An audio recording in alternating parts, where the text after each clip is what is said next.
primer Congreso Internacional Interdisciplinario sobre Vejez y Envejecimiento, y agradezco enormemente a la comisión, al comité organizador, especialmente a la doctora Verónica Montes de Oca por invitarme a este importante congreso y particularmente a moderar esta conferencia magistral que esta tarde dictará el doctor José Alberto Yuni, a quien recibimos con un fuerte aplauso. Me da mucho gusto conocerlo. Bueno, comento rápidamente, estamos empezando muy puntualmente. La conferencia tendrá una duración máxima de 45 minutos. Después abriremos un espacio para preguntas, comentarios, consideraciones, de tal suerte que concluyamos a las 5:30 en punto de la tarde. Nada más esperamos a que ocupen sus lugares. Y bueno, me permito presentar al doctor José Alberto Yuni. Él es investigador independiente del Consejo Nacional de Investigaciones Científicas y Técnicas de la República Argentina, por sus siglas CONICET, profesor titular del Departamento de Ciencias de la Educación de la Facultad de Humanidades de la Universidad Nacional de Catamarca y director del doctorado en Educación desde 2014, por mencionar solamente de manera muy sucinta su semblanza curricular. Y antes de que inicie nuestro conferencista, también saludar a todas y todos quienes nos siguen a través de YouTube. Estamos enlazados para transmitir esta conferencia magistral, como se ha hecho en las anteriores. Doctor, tiene la palabra. Bueno, buenas tardes a todas y todos. En primer lugar, también me sumo al agradecimiento a los organizadores de este evento, en la persona de Verónica Montes de Oca, y agradezco muy particularmente que se haya pensado en introducir dentro de las conferencias magistrales de este evento una vinculada al tema de la educación. Están viendo aquí el título de la presentación, que es Envejecimiento activo, aprendizaje a lo largo de la vida y educación, que en realidad lo que voy a intentar hacer es mostrar cómo podemos pensar una articulación entre estos tres conceptos, entre estas tres nociones, y su utilidad para afrontar y abordar distintas cuestiones propias del campo gerontológico. Antes de decirles, de comenzar con la conferencia, contarles un poco que desde hace 20 y tantos años, del año 91, nosotros estamos trabajando en el tema de la educación de las personas mayores. En Argentina hay una tradición de casi más de 3 décadas donde las universidades públicas y ahora las universidades privadas están desarrollando actividades de educación no formal para adultos mayores, donde de algún modo ha sido la cantera donde hemos ido aprendiendo, hemos ido indagando, hemos ido experimentando, y también en estos 25 años hemos ido construyendo una visión acerca de la educación de las personas mayores como un recurso estratégico para la promoción de un envejecimiento activo. Yo, por lo tanto, voy a empezar por el revés de lo que está en los términos del título de la conferencia, y voy a empezar planteando el sentido de la educación, es decir, ¿de qué hablamos cuando hablamos de educación? Porque cuando nosotros hablamos o relacionamos la cuestión de la educación con el campo gerontológico, enseguida dicen, los adultos mayores, estudiar, aprender. ¿Para qué la educación de los adultos mayores? Bueno, intentaré mostrar algunos de estos sentidos que tiene lo que le damos desde nuestra producción, el sentido de la educación. En primer lugar, para nosotros la educación no es solo una acción que tiene que ver con la escuela, que tiene que ver con las formas tradicionales que nosotros asociamos la idea de educación, sino que la educación es el proceso por el cual alcanzamos nuestra condición de humanos y continuamos nuestro proceso de humanización a lo largo del curso de la vida. Este es un primer aspecto importantísimo, es decir, nosotros pensamos que justamente nuestra condición de humanidad se adquiere a través de la educación. Es a través de la educación que somos incluidos, que somos incorporados al cúmulo de saberes culturales, digamos, nos apropiamos mediante la educación de aquellas herramientas culturales que son nuestro medio, nuestro instrumento de adaptación a los cambiantes y contingentes condiciones de existencia. Es decir, que aquello que nos hace específicamente humanos, esta cuestión central, es que somos seres de cultura, es que nos hacemos en la cultura y que gracias a esas herramientas que adquirimos en los procesos de transmisión cultural, podemos transformarnos nosotros mismos y podemos también transformar nuestro mundo. Esta es, de algún modo, una idea importante porque la educación entendida de este modo implica sostener que el proceso de humanización está abierto a lo largo de todo lo largo del curso de la vida y por lo tanto, digamos, la humanización no es que se completa en determinado momento del desarrollo evolutivo, sino que es un proceso abierto y en el cual continuamos humanizándonos justamente en esta interacción, en esta incorporación de herramientas, instrumentos que son aquellos que nos convierten en seres de cultura. La educación, como dije, es un medio de transformación personal, en tanto que cuando, digamos, nos educamos, adquirimos conocimientos, destrezas y capacidades que nos van habilitando para realizar determinadas acciones y cumplir determinados roles sociales que justamente son los que nos permiten la transformación del mundo, que siempre es el mundo significativo para el sujeto. A veces no trabajamos con la idea de la transformación del mundo, sino de este mundo que constituye el entorno significativo y que con esas herramientas que aprendemos, que nos apropiamos en el proceso cultural, podemos justamente transformarnos. También la educación siempre contiene y sostiene una concepción política, en tanto que propone ciertos ideales y valores sobre los cuales se intenta la construcción del lazo común que define el presente y también en ese lazo común se delinea el futuro. Es decir, que aquí estamos pensando la educación como una acción social, histórica, en la cual hay ciertos valores, ciertas ideas que sirven para definir el presente y también cómo construimos comunitariamente una idea de futuro.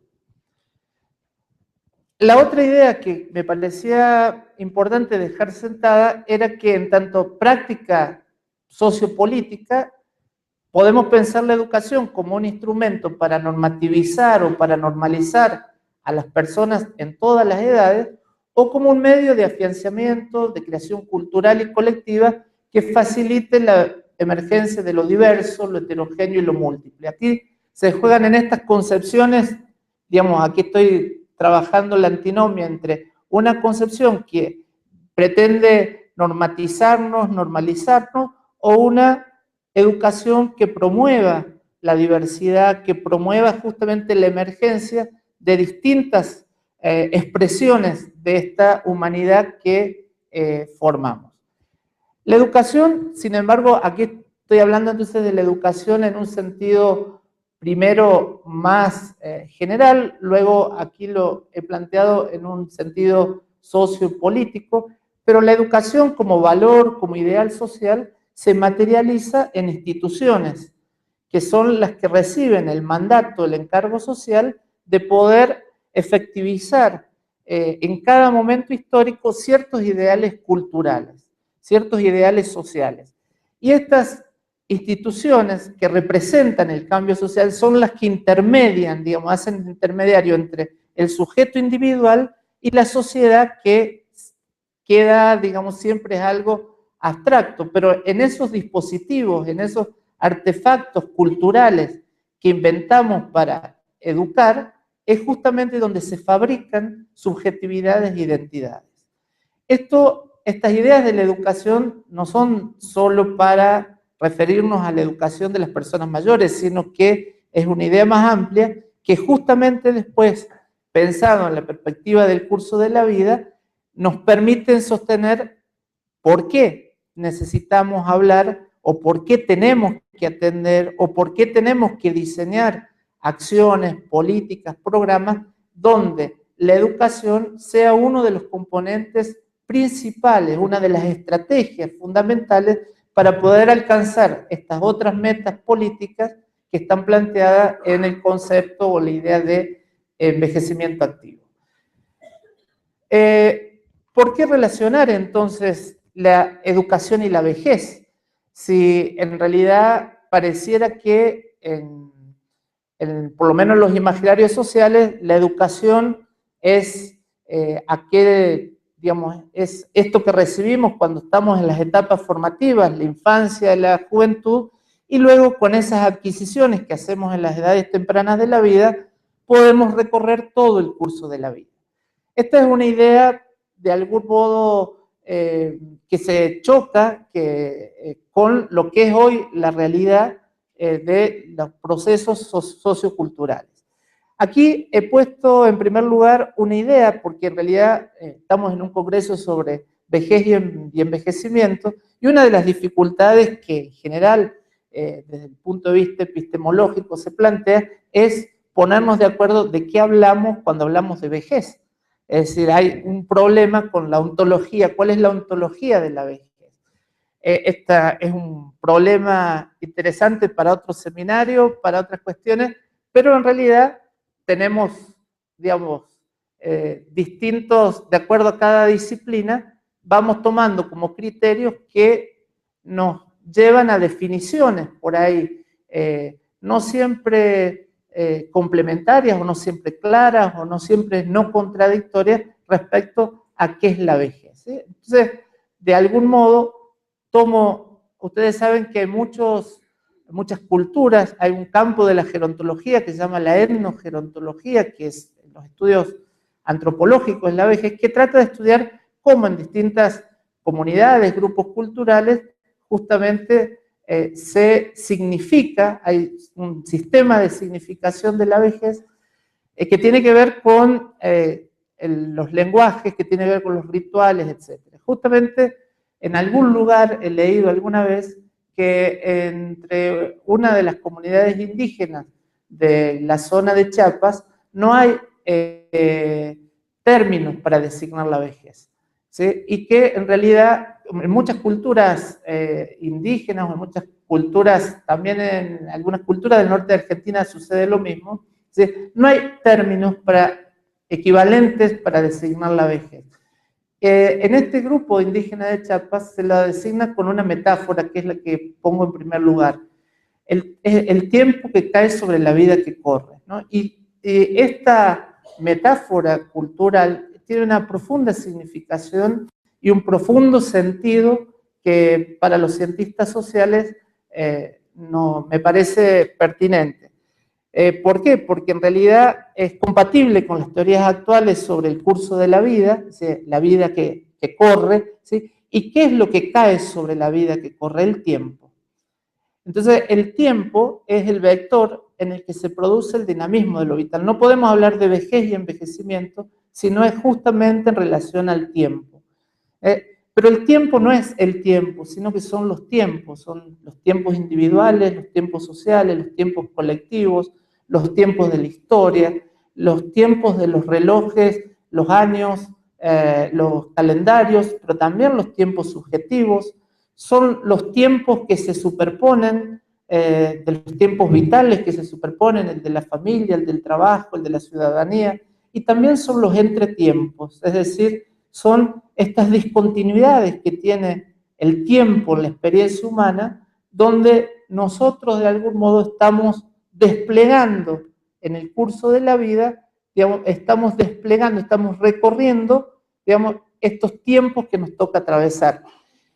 Y por lo tanto, dar cuenta del envejecimiento requiere comprender las transformaciones que se producen al atravesar el tiempo y ser atravesados por él. Esta es una cuestión sumamente importante, es decir, justamente cuando atravesamos el tiempo vamos transformándonos, pero el tiempo hace su obra en nosotros, como dice algún autor argentino, y es justamente esta lo nuclear para poder entender de qué se trata esto del envejecimiento. Entonces, en tanto seres anclados al tiempo, estamos destinados a la transformación y al cambio. O sea, en el tiempo hay una transformación que ocurre, que acontece, que no es solo una transformación de nuestro cuerpo, de nuestro psiquismo, de nuestros vínculos, sino que también es una transformación del tiempo social, del tiempo cultural, y que por lo tanto, en ese juego de tiempos que están tensionando y disputándoles sentidos a la existencia humana, se juega de algún modo cómo vamos haciendo este recorrido por el curso de la vida. Entonces, en ese sentido, la idea de por qué relacionar la educación con la vejez tiene que ver con que hay un cambio muy importante en los tiempos sociales, en los tiempos de la cultura. O sea, voy a desarrollarlo un poquitito más adelante. O sea, que no es solo que entender el envejecimiento como producto de una transformación individual que nos ocurre a nosotros, sino que esas transformaciones individuales son también producidas por las transformaciones de los contextos, por las transformaciones culturales que generan en nosotros necesidades de adaptarnos para poder continuar integrados internamente en nuestra propia identidad, pero también estar integrados socialmente, poder seguir atados a ese lazo social que implica estar en comunidad. En cuanto a la cuestión esta que les decía de cuál es el cambio social, o entre muchos cambios sociales, cuáles son los que me interesa rescatar, es que está habiendo una profunda transformación en el pasaje de un modelo de interacción social basado en que las generaciones más adultas transmitían a las más jóvenes un acervo cultural, un conjunto de conocimientos considerados significativos socialmente a las generaciones más jóvenes. Hoy estamos en un momento en el cual, por la dinámica que tiene la transmisión cultural, estamos en otros sistemas, digamos, más variados. No es que se perdió el tema de la transmisión de las generaciones adultas a las más jóvenes, pero también adquieren más vitalidad las transmisiones entre miembros de la misma generación e incluso en algunas temáticas la inversa, que las generaciones más jóvenes educan a las más grandes, lo cual implica, digamos, esto no es solo una cuestión de quién educa a quién, sino que acá se están redefiniendo las relaciones de autoridad, las relaciones de poder, las relaciones de saber. Y por lo tanto también se juegan muchos conflictos generacionales, porque lo que está cambiando, y mucho de eso tiene que ver con las nuevas tecnologías, ¿sí?, es que los modos de adquisición, los modos de intercambio de conocimientos, de información, no siguen esa verticalidad tradicional de la generación de los adultos a los más jóvenes. Ya vamos a ver que esto no desacredita también, y es parte de la propuesta, pero en realidad hay que entender este cambio, hay que entender esto, porque esto implica también dejar de pensar que las personas mayores, lo adelanto, digamos, están siempre en esta posición de dar. También las personas mayores tienen que asumir que estamos en un mundo cambiante, dinámico, totalmente, digamos, donde las reglas de juego, los valores, los contenidos, las tecnologías, los modos, digamos, las herramientas culturales de este tiempo han cambiado y por lo tanto, digamos, requerimos de también tener la flexibilidad y tener el cambio de posición para aceptar que no todo aquello que tenemos como adquirido, como experiencia, es considerado válido y es considerado como un recurso valioso por las generaciones que vienen. Es decir, como decía un filósofo argentino, que era un boxeador en realidad, decía, la experiencia es un peine que te dan cuando te quedas calvo. ¿Sí? Y un poco de esto, digamos, a veces esta valoración de la experiencia de las generaciones adultas justamente entra en crisis en esta dinámica mucho más rápida, más veloz, más intensa, más mutante de los tiempos actuales. Lo que hay también es una diversificación y masificación de la forma de acceso a los bienes culturales. O sea, nosotros venimos de una cultura donde el objeto fundamental de la transmisión cultural era el libro, la escritura, digamos. Ahora estamos en un sistema social, cultural, en el cual la imagen, la palabra, la tecnología, la televisión, la internet, son otros medios de circulación de los bienes culturales que también ponen en cuestión estos lugares de tanto prestigio, de tanto poder, como era la escuela, como eran ciertos lugares de reconocimiento de ese saber concentrado en alguno de esos lugares. Este dinamismo, de algún modo, genera nuevas formas de exclusión y de desintegración social, en tanto que el acceso diferencial a los recursos culturales que sostienen los intercambios sociales generan brechas y barreras intangibles. Yo estoy investigando en este momento sobre cómo usan y se apropian de las nuevas tecnologías los adultos mayores. Es un hecho que los adultos mayores, digamos, hace unos años se hablaba de la brecha generacional. La brecha generacional no está dada solo por el acceso diferente de las distintas generaciones al uso de las tecnologías y al sentido que se le otorga a la tecnología, sino básicamente por las distintas formas de apropiación. Es decir, ¿para qué los adultos mayores quieren la tecnología? ¿Por qué los adultos mayores quieren aprender a usar el teléfono celular? No todas las tecnologías.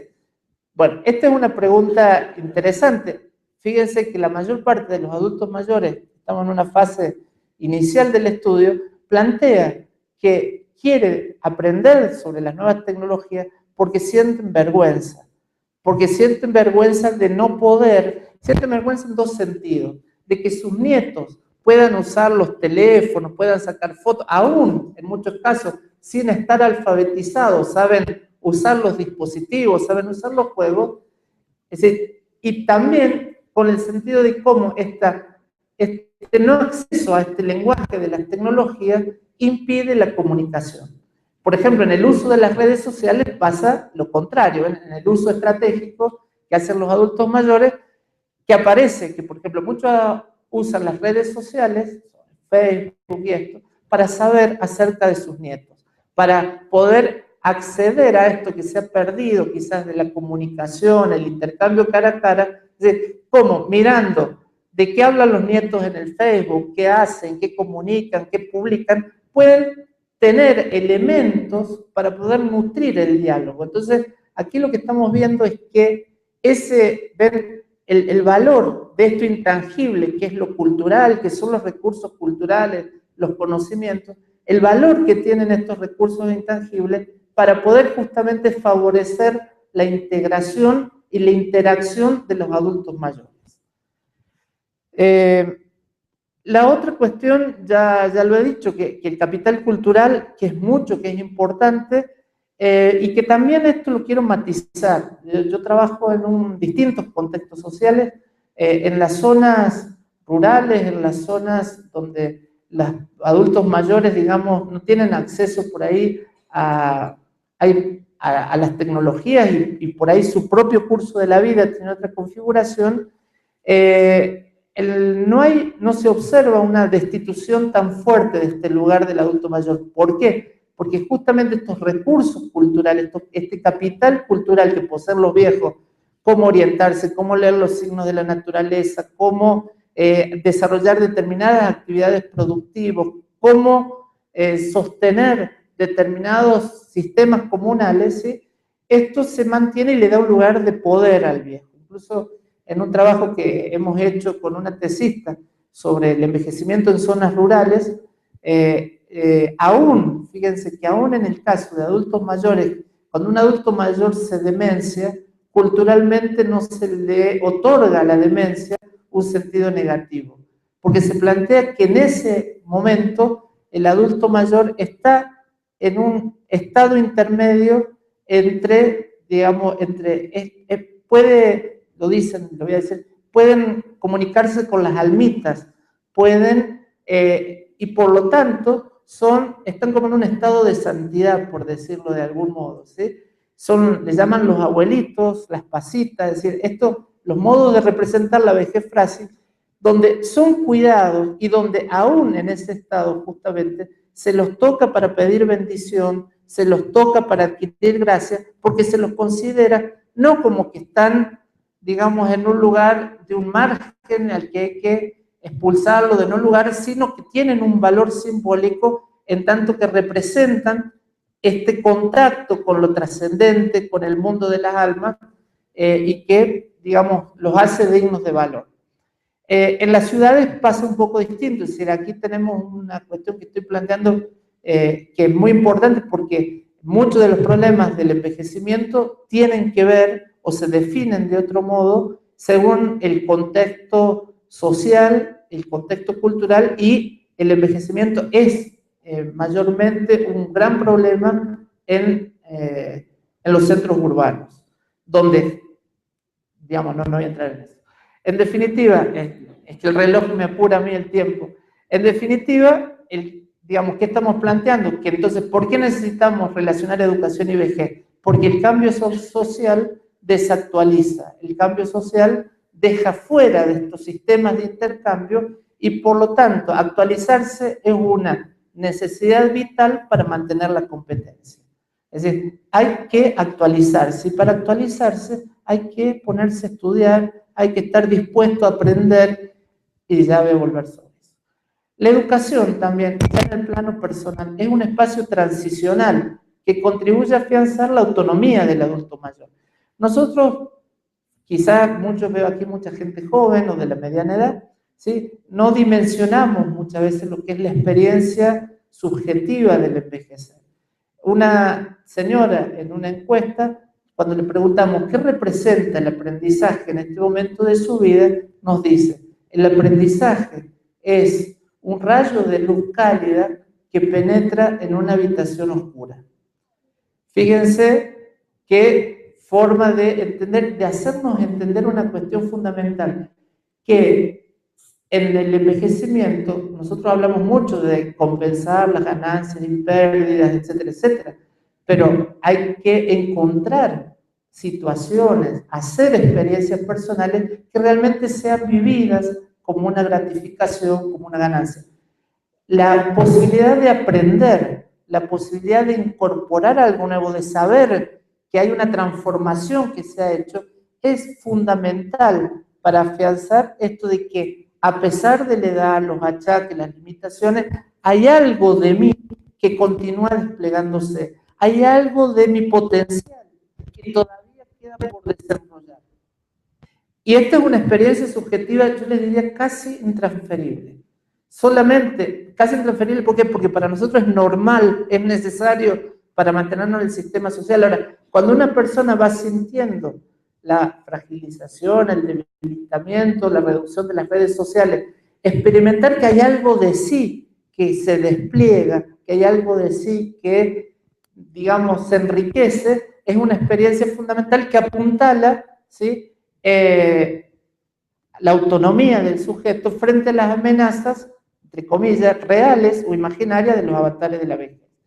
Aquí tenemos algo también importante, cuando hablamos de la educación en la vejez, ¿para qué educamos? Digamos, hay una visión instrumental que tendría que ver con sostener la independencia, es decir, que las personas mayores mantengan su funcionalidad, que aprendan a manejar el cajero automático, que tengan un nivel cognitivo adecuado para hacer sus compras, sacar sus cuentas. Pero en realidad la educación, en un sentido más amplio, más profundo y más ligado a una idea de envejecimiento activo, debería enfocarse al sostenimiento y a la estimulación de la autonomía del adulto mayor. Es decir, la autonomía como la capacidad de decidir la capacidad de elegir, la capacidad de tomar decisiones, aún en condiciones en las cuales la independencia está restringida. Si nosotros nos podemos encontrar con personas independientes, pero que no son autónomas, y a la inversa, hay muchas personas que han perdido su independencia, pero aún conservan su autonomía. Cualquier intervención educativa de las distintas variantes, modalidades de dispositivo, debería orientarse a sostener la autonomía.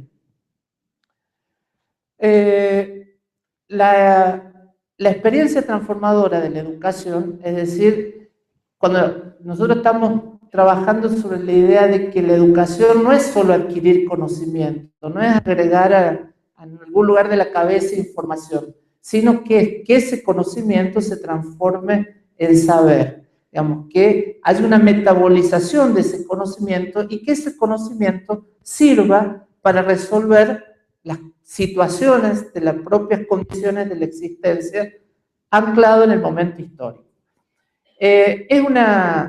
La educación, digamos, constituye un medio de estimulación y una puesta a prueba de las capacidades. Es decir, acá nosotros pensamos, digamos, que las personas mayores también necesitan, necesitan poner a prueba sus capacidades, que tenemos que estar como no reduciendo los umbrales de exigencias para la adaptación, sino manteniendo ciertos umbrales que impliquen un desafío para que la persona mayor pueda continuar poniendo en juego sus competencias, sus capacidades. Es decir, también esta visión de la educación implica no facilitar todo, sino mantener ciertos niveles de desafío, de complejidad, de provocación, de desestabilización del sujeto, que sean justamente las que lo motiven a poner en juego sus capacidades. No se trata de pensar la educabilidad de las personas mayores, porque la cuestión de la educabilidad nos llevaría a pensar la cuestión del, en qué medida las personas, digamos, las capacidades de las personas mayores les permitirían o no les permitirían, sino de lo que hay que pensar es la educatividad de las personas mayores. Y la educatividad no tiene que ver con el sujeto, la educatividad tiene que ver con las oportunidades que el contexto social, que el campo social ofrece para que las personas puedan desarrollar, desplegar su propio potencial. Es decir, la idea de educabilidad pone el foco en las capacidades del sujeto, como si esas capacidades fueran responsabilidad propia del sujeto y fueran un resultado natural de una trayectoria que en realidad es social, es histórica. La idea de educatividad, en cambio, lo que hace es ponernos de frente a qué condiciones está ofreciendo el contexto para poder efectivizar estos procesos de transmisión, estos procesos de adquisición de nuevas informaciones y de nuevos lenguajes. Hay una distinción y una señora me planteaba una pregunta antes de entrar que la retomo y estamos ya sobre el tiempo.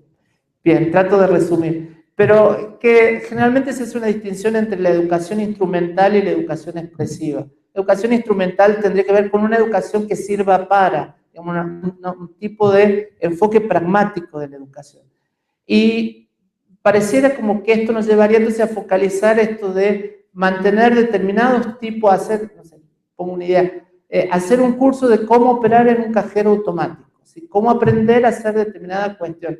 Esto sería lo instrumental, facilitarle a la persona determinadas cosas, pero ¿qué pasa con lo expresivo? Cuando en realidad el mundo interno, cuando en realidad la vida emocional, cuando en realidad todo lo que es, digamos, la vida interior, por decirlo de algún modo, del sujeto, es la que está atravesada, digamos, y necesitada de estos recursos justamente para sostener su identidad, su mismidad y su propia integridad.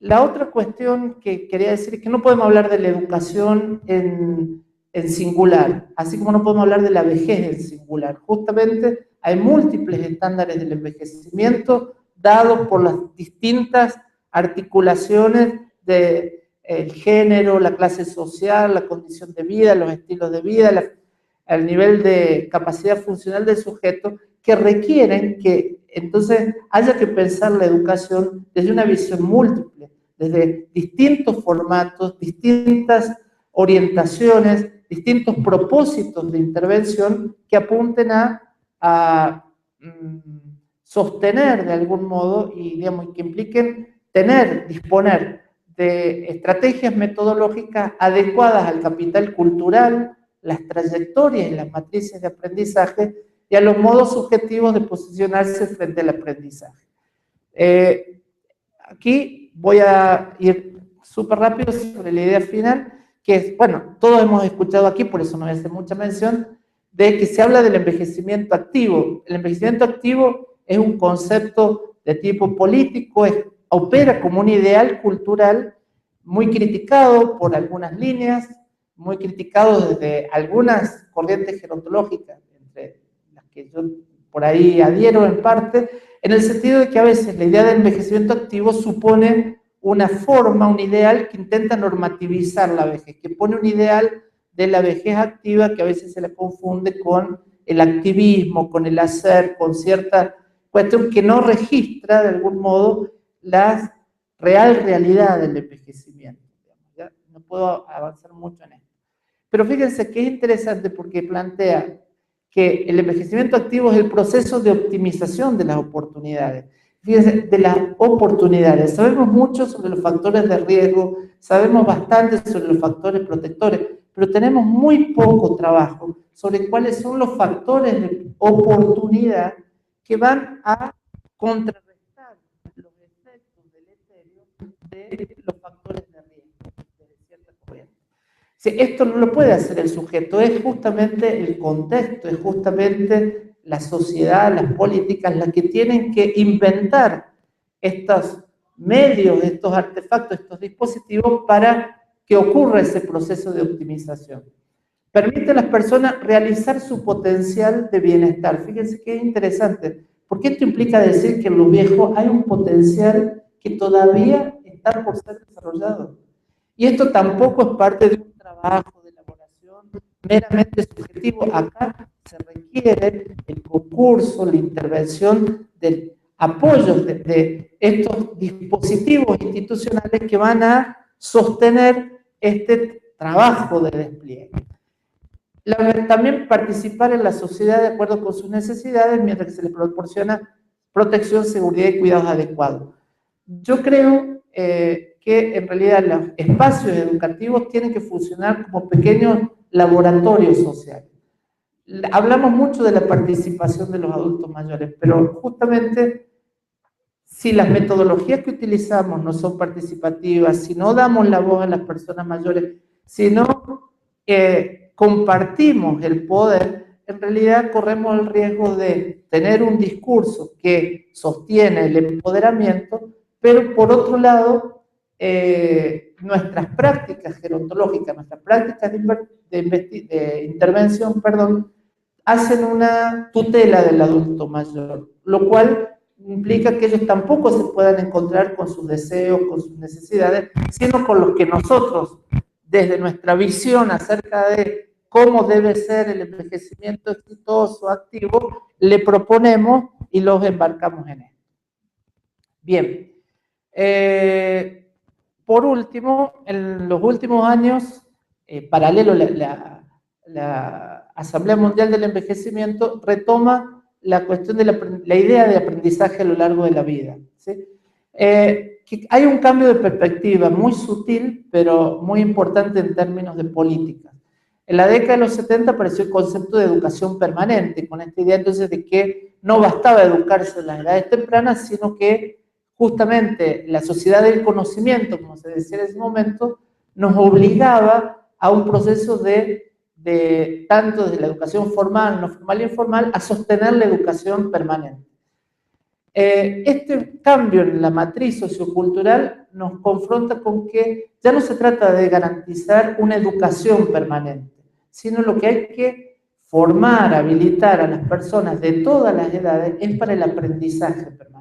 Este es un cambio de perspectiva muy importante, porque esto también toca a la formación de los jóvenes. Ya no importa tanto lo que tienen que saber, sino cómo tienen que prepararse para continuar aprendiendo el resto de su vida. La idea de aprendizaje a lo largo de la vida queda como, igual que la de envejecimiento activo, es como una frase bonita, una palabra bonita que entra en todos los discursos, pero que tiene una especificidad que quisiera señalar y puntualizar, y que tienen que ver con la vejez. Fíjense, uno de los ejes del aprendizaje a lo largo de la vida es que hay que aprender a ser.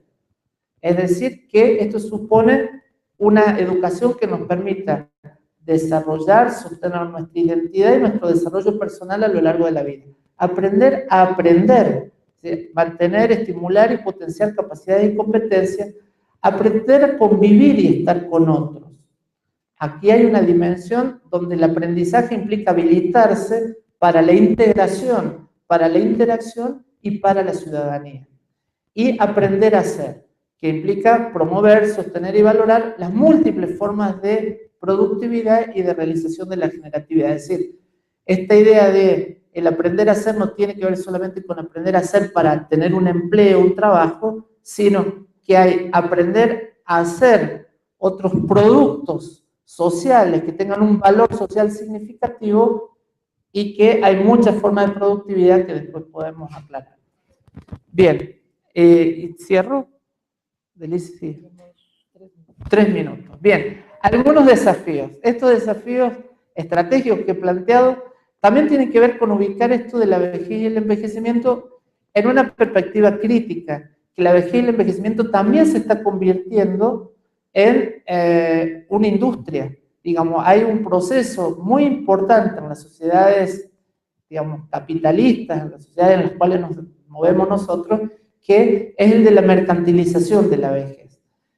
Así como antes se pensaba, digamos, de hecho, que es un gran negocio el de la salud de los adultos mayores, también es un gran negocio la promoción del envejecimiento activo, la educación, el tiempo libre, y en ese sentido, digamos, ahí hay que mantener una distancia en relación a que no se reproduzca las desigualdades sociales, se reproduzcan en el acceso diferencial de las personas mayores y que esto sea un recurso para los mismos que históricamente han acumulado ciertos beneficios sociales en el acceso a la educación, el acceso a la escuela secundaria, el acceso en muchos casos a la universidad, y que ellos sean ahora, los que en este momento de la vida se beneficien de la educación, cuando en realidad, estratégicamente, nosotros tenemos que pensar en el valor que tiene la educación en las personas analfabetas, en las personas pobres,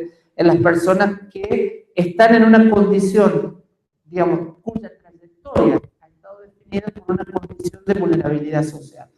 Entonces, eso por un lado, estaría la mercantilización de la vejez, lo que nosotros llamamos la tecnoestetización de la vejez. El problema no es ser viejo, el problema es parecer viejo. Y hay toda una industria funcionando de la cosmética, del marketing, de todo esto, donde nos están bombardeando en que, bueno, no importa cómo se siente usted con su vejez, lo importante es que no parezca. Entonces, en esta sociedad del espectáculo, digamos, donde hay un predominio de lo tecnoestético, los mayores quedan relegados a una cultura de borde, y ahí tenemos que operar nosotros, digamos, desde la educación, desde este sentido amplio de la educación, en poder imprimir otro sentido.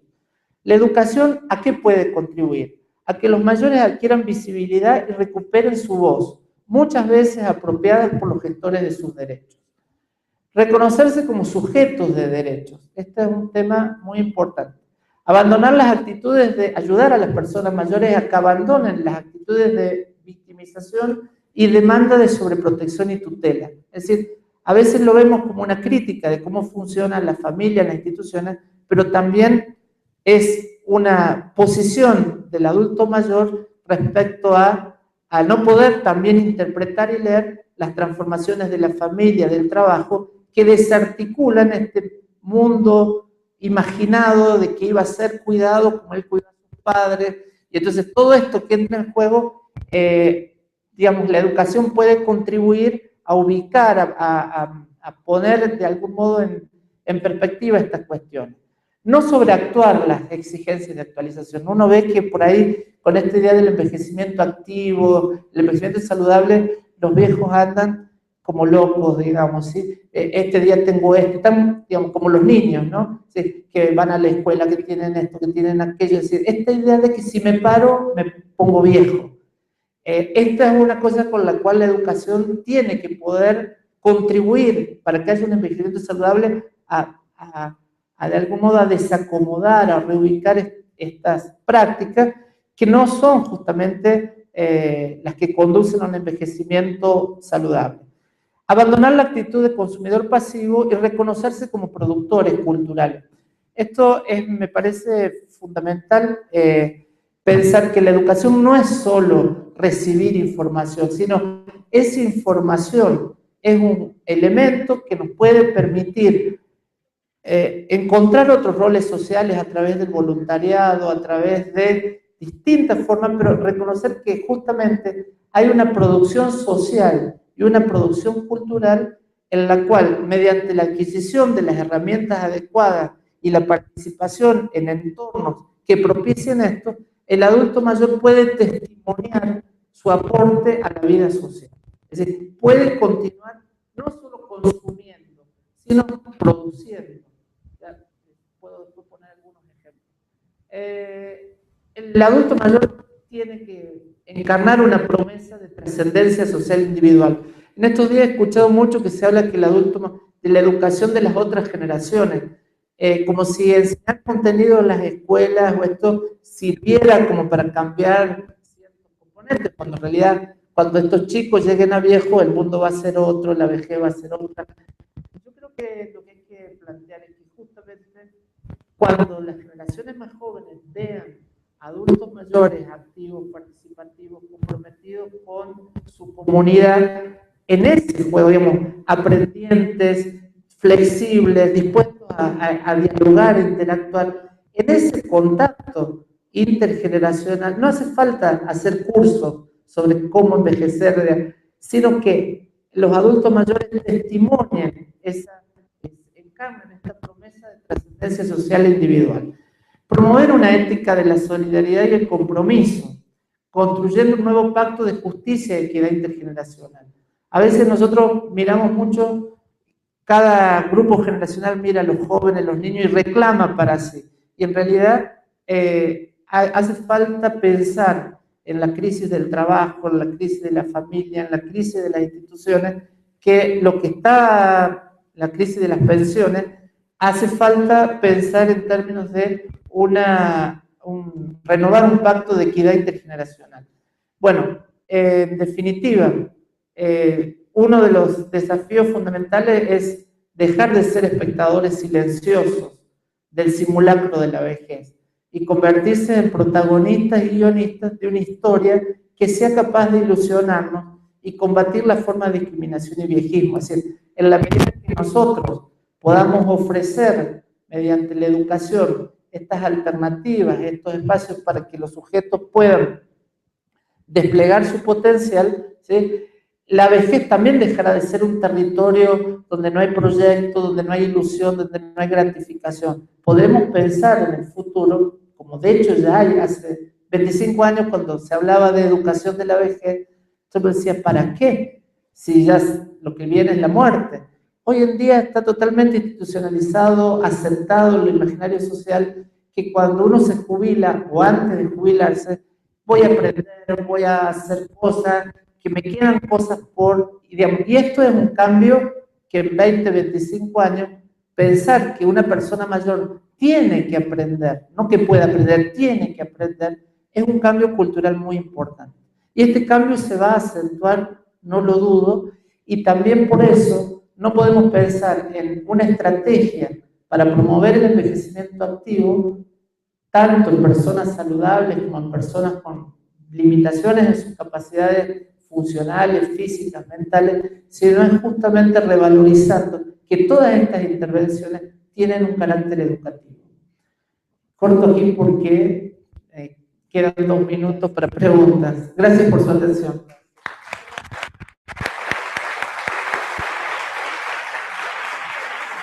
Es imposible decirle que acabó. Bueno, pues muchísimas gracias, doctor. De verdad, le comentaba al doctor que imposible decirle que se acabó el tiempo.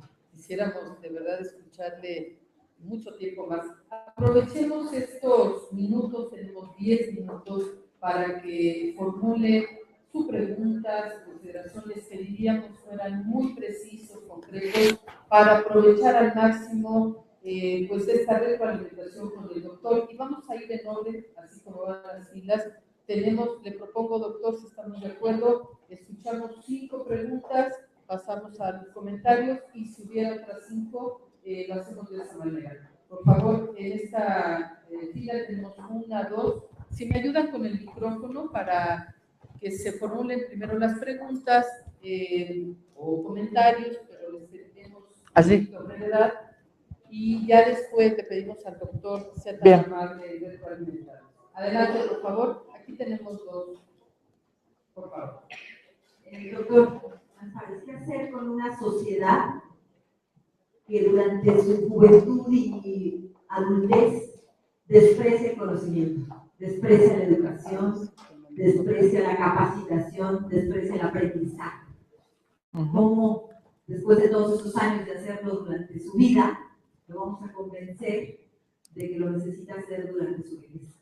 Muchas gracias, muy gentil. Adelante, por favor. Adrián. Estoy feliz porque me encantó. Me parece que ha sido lo mejor del Congreso. Pero además sí quiero decir que estamos totalmente de acuerdo. Yo estoy trabajando en esto. Y yo quisiera aumentar algo. Lo que nosotros tratamos de nuestro reto es romper la propia discriminación para poder romper la discriminación social. Y para eso tenemos que aprender a desaprender. Romper y detectar cuáles son las causas culturales de esto, romper los paradigmas, ver dónde están, desaprender lo que hemos aprendido para aprender y reconstruir una nueva forma de relaciones hacia adelante. Y lo último es que hay que romper con el juvenilismo, que es por eso, porque lo que siempre nos queremos disfrazar de jóvenes y nos hemos vuelto un objeto de consumo. Gracias, muchas gracias. Gracias, Adriana, muy gentil. Pasamos a la siguiente fila, por favor. Si me ayudan con el micrófono. Gracias. Hola, buenas tardes. Buenas tardes. Doctor, todo este debate, bueno, más bien, todo este concepto, esta nueva concepción de la educación para los adultos mayores ha generado un debate más académico que en otro sentido sobre si educación gerontológica, si gerontología, si jerarquía, si geriagogía. ¿Cuál sería su posición al respecto de todo este debate que no encuentra todavía una epistemología de la educación para los mayores? Muchas gracias. 3 preguntas más y vamos en orden. En la siguiente no hay. Y por favor, si me ayudan, por favor, en la 1, 2, 3, 4, cuarta fila, por favor.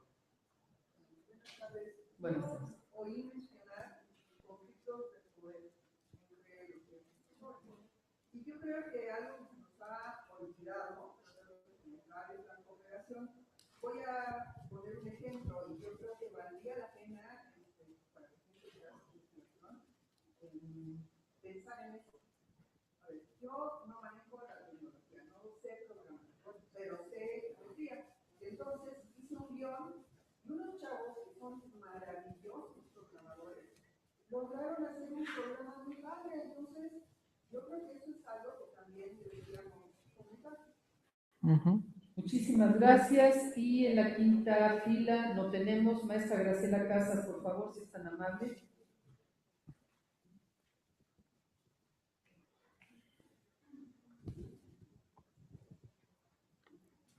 Gracias, doctor. Muy buenas tardes. Tengo 3 preguntas. Vinculo la experiencia con el diplomado de envejecimiento exitoso que impartimos en la Escuela de Trabajo Social de la UNAM. Entonces, la primera, cuando esto ya va a cumplir más o menos 8 años, casi tenemos 8 años. En la primera revisión que yo hice para ver cómo orientar los programas, la primera orientación que existía era de educar o de tener conocimientos para vivir mejor el momento, mientras que en Europa eran de características totalmente diferentes, mucho más abiertos, muy de autodefinición de los propios adultos mayores. Entonces, la primera pregunta es, ¿qué hay ahorita de nuevo, con una corriente nueva de educación en Argentina? La segunda es que conozco experiencias en las que se hacen grupos de INAPAM, porque aquí es la institución que atiende a las personas mayores, y me decía alguna ocasión como una colega trabajadora social que empieza a ver estos problemas como de bullying, valga la expresión porque la reconocemos muy bien en los niños, pero no en los adultos, ¿no? De ver como un poco de rechazo y estas cosas. Y la última pregunta es, en la cuestión del envejecimiento activo, un pilar sustantivo que la propia OPS señala es el de la seguridad. Y si la seguridad no existe, ¿cómo podemos invertir? ¿Cómo podemos generar un envejecimiento activo si la seguridad no depende del individuo, depende de la política pública? Muchas gracias, maestra. Y en esa misma fila número 6, en el otro extremo, ahí cerraríamos con la pregunta que nos formule y le pedimos, doctor, terminando o al término de la pregunta, nos pudiera retroalimentar, por favor, con sus consideraciones. Gracias. Muchas gracias. Mi pregunta es, ¿cómo podemos implementar esa educación al adulto mayor?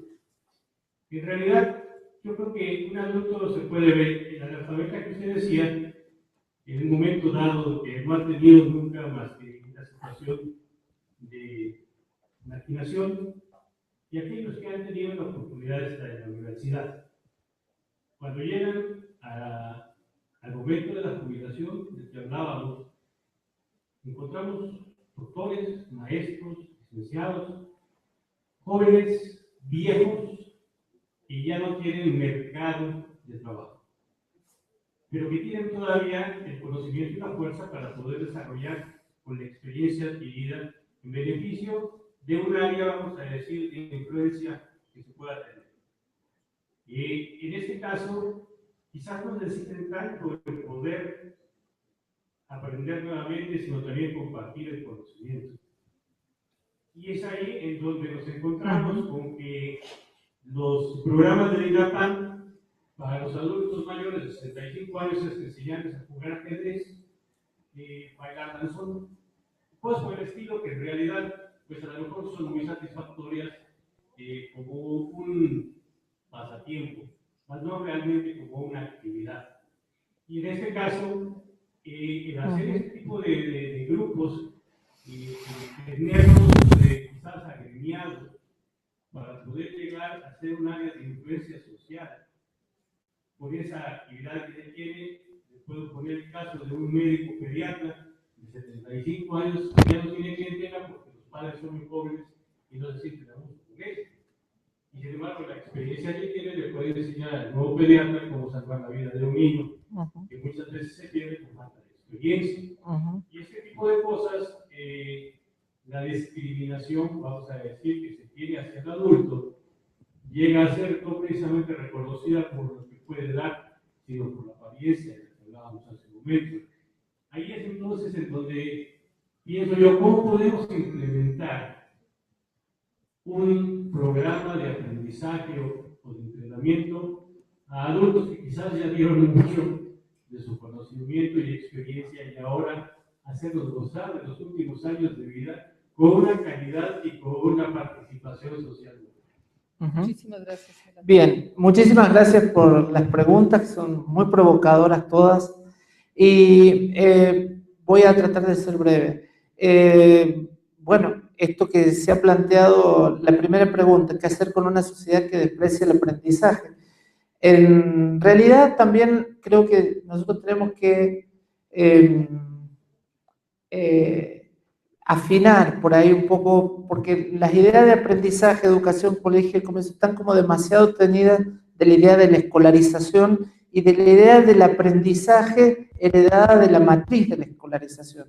Cuando nosotros en una encuesta nacional que estamos haciendo le preguntamos a 1.500 mayores qué diferencia hay entre el aprendizaje en este momento de su vida, lo primero que dicen es que el aprendizaje en otro momento de su vida fue para porque era una obligación, porque era una exigencia, porque tenía, y que tenían exámenes. Y en este momento de su vida el aprendizaje tiene que ver con una necesidad de otro orden.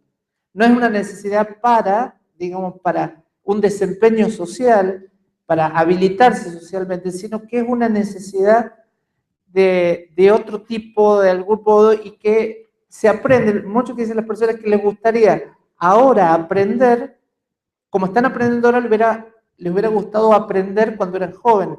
Entonces, nosotros tenemos una idea de aprendizaje vinculado a la memorización, al estudio, al ejercicio, cuando en realidad la idea del aprendizaje, y tomando la idea de, digamos, estamos permanentemente aprendiendo en esta interacción con las tecnologías, con la televisión, o sea, en realidad son muchas las experiencias de campo que yo tengo, por ejemplo, esto de decir, mirar simplemente qué palabras se dejaron de usar, digamos, qué palabras conocían las personas mayores y que ya no se usan tanto, implica mostrar cuál es el dinamismo de la lengua, pero a la vez entender cómo estas palabras, digamos, en esto de un taller de memoria, que se perdieron de algún modo, tienen que ver también con pérdida de oficios, de formas de vida, de ritos, etcétera. Es decir, en realidad la cuestión es cómo nosotros pensamos el aprendizaje, ¿sí? Y cómo nosotros logramos, y la uno con una de las preguntas que hizo el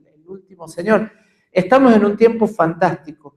¿Por qué? Porque en realidad el problema del envejecimiento no es solo que hay más un crecimiento cuantitativo, sino que hay una nueva forma de envejecer. Hay una transformación cualitativa de los modos de envejecer que aún no sabemos en qué va a terminar. Y esto lo que hace es que requiere una inventiva.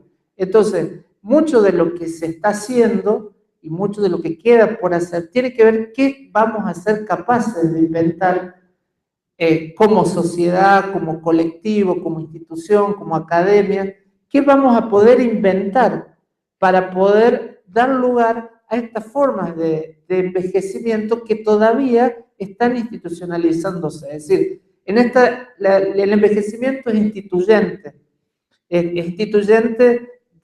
no solo porque hay más viejos, sino que hay otros modos de viejos que tienen otra formación, otras expectativas, otros estilos de vida que nos obligan como a ir, es como yo siento que la ciencia va un poco por atrás del proceso que va teniendo la propia dinámica del envejecimiento. En eso, me parece la pregunta de la colega, de qué hay ahora de nuevo en la educación de los adultos mayores. Justamente lo que hay de nuevo me parece que tiene que ver con desarmar esta idea de la educación como transmisión y pensar que la educación puede ser una herramienta para que las personas con los conocimientos que han adquirido los espacios educativos, sean centros de jubilados, sean programas universitarios, sean centros de día, puedan rehabilitarse, una palabra fea esto de rehabilitarse para determinados roles sociales. Por ejemplo, en Argentina, yo he estado trabajando sobre buenas prácticas educativas, y pongo un ejemplo, por ejemplo, en un lugar en medio de la Patagonia, dieron un curso sobre astrología para los adultos mayores. No, astrología, no, astronomía, perdón. Yo cuando escuché, miren, por dónde anda mi inconsciente, la astronomía, bueno, la astronomía implica poder observar, registrar, mirar el cielo, qué sé yo. Esto generó toda una cuestión de que los adultos mayores ejercitaran el cálculo, la observación, pero esto generó mucha curiosidad por parte de los otros que veían a los adultos mayores a determinadas horas, en determinados lugares, observando, midiendo, escribiendo, es decir. Y ese proyecto, digamos, fue generando toda una cuestión de que los mismos adultos mayores que fueron aprendiendo de astronomía, de observación, de todo esto, terminaron proponiendo la construcción de una plaza que se llama la Plaza del Cielo, que son todos juegos didácticos, son todos juegos para que los niños, las personas puedan ir y puedan aprender a mirar el cielo, digamos, y disfrutar del cielo, y donde los adultos mayores, todo eso que han aprendido, lo pueden enseñarle a los niños, ¿sí? En Argentina se está dando como un proceso bastante interesante de esto de atar después de un determinado periodo de trabajo. Por ejemplo, si estoy 3 años en un taller literario, no puedo seguir en la posición de estar digamos, de cliente del servicio, sino que yo con esas herramientas que adquirí tengo que poder hacer algo. Digamos, y en ese sentido la educación está planteándose esto de fortalecer las capacidades del adulto mayor para poder realmente reinsertarse con roles sociales significativos gracias a lo que he aprendido. En el taller literario hice eso, bueno, ahora tengo que autogestionar una revista literaria, que es otra cosa, y donde ya todo eso que aprendí de literatura, de crítica, me sirve para promover a personas mayores que les gusta escribir y con eso armar una revista. Digo, hay muchísimos ejemplos, pero un poco la tendencia sería eso, ¿no? Pensar la educación como digamos, en la visión tradicional, sino como un medio de transformación y de generación de nuevos roles significativos en esto que aquí Feliciano está al lado, de lo que se habla de la generatividad, es decir, cómo hacer que la generatividad, que es la capacidad de generar que tienen los humanos, se despliegue en producciones, en cosas concretas que les permitan sentirse... Saben que en este trabajo de buenas prácticas, preguntándole a los viejos qué era lo que ellos planteaban que en realidad lo que ellos necesitan es que los necesitan. Y que de última, en esa necesidad, ellos hacían el voluntariado para seguir sintiéndose necesitados, con lo cual no mueve solo la ilusión de qué voy a hacer por los jóvenes, sino también esto de, digamos, esto que parece altruista, también es en cierto modo un acto de egoísmo positivo de algún modo que sirve para que la persona siga sintiéndose valorada. Y estas son las cosas que nosotros tenemos que pescar, que rescatar, ¿no? Me parecieron fantástico, es eso lo que decimos, cuando usted puede resignar también su posición de no saber, habilita a los otros para compartir su no saber, ofrecerle lo que sabe e intercambiar. Eso era lo que yo decía del intercambio, estos pactos de solidaridad, donde el adulto puede bajarse, yo tengo el saber, yo tengo el poder que da la experiencia, y desde ahí te hablo. Esta experiencia me sirvió a mí, pero no necesariamente le sirve. Este conocimiento queda a disposición, y acá es como los adultos mayores son un capital social que está desperdiciado. Y por eso en los espacios sociales, en los espacios educativos, y aquí voy cerrando con la respuesta, en Argentina se ha avanzado en ese sentido. Hace 25 años, cuando yo empecé a trabajar, los centros jubilados hacían eso, cocina, peluquería, macramé, tejido. Es decir, pensaban, porque en realidad lo que pensaban es que a los viejos le daban las manos, pero no la cabeza. Y lo importante era que los viejos estuvieran entretenidos, digamos, ¿sí? En eso se ha avanzado, y la misma institución que sostiene los centros de jubilados, las asociaciones de jubilados, por ejemplo, ya los cursos son cursos que tienen orientaciones a la actividad física, a la estimulación de la memoria, a la calidad de vida, es decir, ya no son cualquier cursito, sino que ahí hay un sentido de esta acción que hace que el centro de jubilado, el club de abuelos, el hogar de día, puedan ir construyendo esa cultura de aprendizaje, de educación, que le sirve al adulto mayor. Y lo que planteaba la compañera, lo dijo también, que no puedo más que decir, es eso, aprender no es seguir incorporando, aprender implica desaprender y reaprender. Hay cosas que tenemos incorporadas y sabidas que no nos sirven y que no nos permiten continuar integrados. Entonces, hay mandatos, hay valores que hay que desaprenderlos, hay saberes que hay que desaprenderlos para poder habilitarse para continuar adaptados. Y nada más. Bueno, lo que dijo también es esto, ¿no? Cuando una persona mayor está bien, no dice, me siento bien, dice, me siento joven. Esto es una cuestión que tenemos que combatir en la lengua cotidiana. ¿Quién dijo que los jóvenes se sienten bien? ¿Por qué decir, me siento bien, ¿sí? Porque en vez de decir me siento joven, esto de disfrazarse el romper con el mito de la juvenilización es muy importante para poder habilitar que también la edad avanzada también es una edad de la gratificación, del placer y no solo la del el declive, la enfermedad, el deterioro, etc. Bien.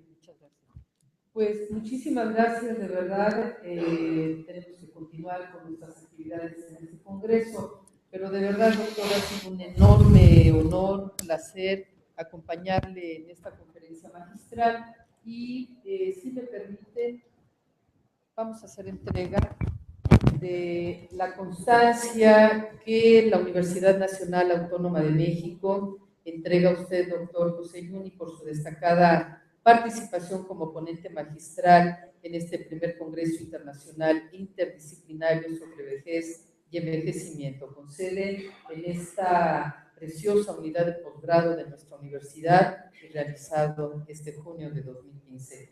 Firman el doctor Francisco José Trigo Tavera, secretario de Desarrollo Institucional de nuestra universidad, la doctora Verónica Montes de Oca, presidenta de ese primer CIBE, Congreso Internacional, y la doctora María Montero López Lena, coordinadora del Comité Científico de ese Congreso. Es un enorme placer entregarse. Muchas gracias. De verdad, muchas gracias. Pero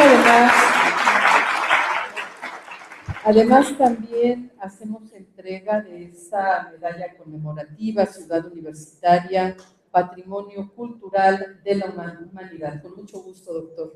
Un honor. Muchas gracias. Muchas gracias. Qué gusto, de verdad. Un placer haberle acompañado. Bueno, ya seguiremos en